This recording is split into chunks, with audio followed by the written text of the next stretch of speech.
Hello friends, നിശാഗന്ധിയുടെ നല്ലൊരു വീഡിയോയിലേക്ക് ഏവർക്കും സ്വാഗതം. എല്ലാ നിത്യഹരിത മരങ്ങളും കുറ്റിച്ചെടികളാണ്. ആകർഷകമായി തിളങ്ങുന്ന സസ്യജാലങ്ങളിൽ പലതും അലങ്കാര സസ്യങ്ങളായിട്ട് വളർത്തുന്നു.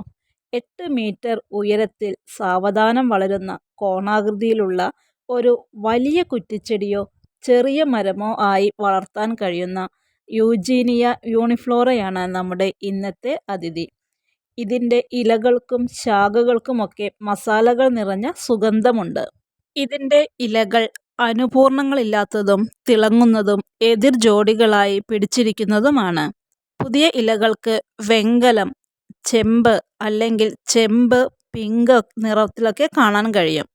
4 സെൻറ്റിമീറ്റർ വരെ നീളമുള്ള ആഴത്തിലുള്ള തിളങ്ങുന്ന പച്ച നിറത്തിലേക്ക് വരെ നീളുന്നു. ശൈത്യകാലത്ത് ഇലകൾ ചുവപ്പായി മാറുകയും ചെയ്യും. ചെടികൾ വളർന്നു വലുതാവുമ്പോൾ ഒരുപാട് കിളികൾക്ക് താമസിക്കാനുള്ള താമസ സൗകര്യവും ഈ ചെടി ഒരുക്കി കൊടുക്കുന്നു. ബോർഡറായി വയ്ക്കാൻ കഴിയുന്ന നല്ലൊരു ചെടിയാണിത്. കമ്പുകോതി പുതിയ ചെടികൾ ഉണ്ടാക്കിയെടുക്കാവുന്നതുമാണ്.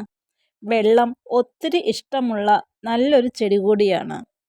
കാര്യമായി യാതൊരു വളങ്ങളും അങ്ങനെ ആഗ്രഹിക്കാത്ത ഒരു ചെടിയാണിത്.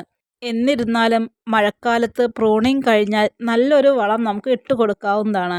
മഴക്കാലത്ത് പ്രൂൺ ചെയ്യുമ്പോഴാണ് ഈ ചെടി പെട്ടെന്ന് ബുഷിയായിട്ട് വരുന്നത്.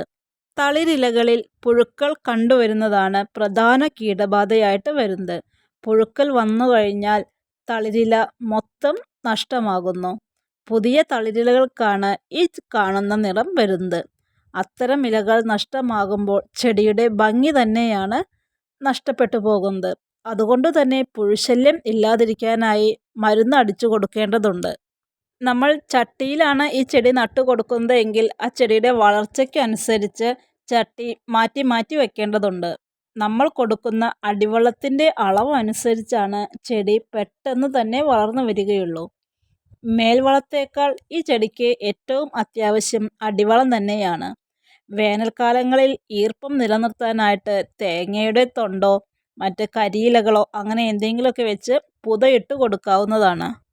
നല്ല സൂര്യപ്രകാശം ആഗ്രഹിക്കുന്ന ഒരു ചെടിയാണിത്. സൂര്യപ്രകാശം കിട്ടുന്നതനുസരിച്ചാണ് ഇലകൾക്ക് ചുവന്ന നിറം വരുന്നത്. കൂടാതെ ഇടയ്ക്കിടയ്ക്ക് പ്രൂൺ ചെയ്ത് കൊടുക്കുകയാണെങ്കിൽ നിറയെ ബ്രാഞ്ചസ് വന്ന് നല്ല ബുഷിയായി തന്നെ കാണാൻ കഴിയും. ഇതേപോലെ തിക്കായി വരുമ്പോഴാണ് ഈ ചെടിയുടെ അഴക് കൂടുന്നത്. ഒരു ചെറിയ കമ്പ് മുറിച്ച് വെള്ളത്തിലിട്ട് വെച്ചും അതുമല്ലെങ്കിൽ റൂട്ടിംഗ് ഹോർമോണിൽ മുക്കി വെച്ച് നട്ടുപിടിപ്പിച്ചിട്ടായാലും നമുക്ക് പുതിയ ചെടികൾ ഉണ്ടാക്കിയെടുക്കാൻ കഴിയും. കുറച്ച് നാൾ നമ്മൾ ഈ ചെടി തണലത്ത് വെക്കണം. ഒരു 3 മാസമൊക്കെ പ്രായമാകുമ്പോൾ ഈ ചെടി നമുക്ക് പ്രൂൺ ചെയ്ത് തുടങ്ങാം.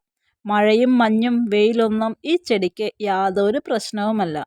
ചട്ടിയിൽ വളർത്തുന്ന ചെടിക്ക് ജൈവവളങ്ങൾ നമ്മൾ ഇടയ്ക്കിടയ്ക്ക് കൊടുക്കുകയാണെങ്കിൽ അതനുസരിച്ചിട്ട് ഈ ചെടിയുടെ വളർച്ചയും നല്ല രീതിയിൽ തന്നെ വരുന്നത് കാണാം.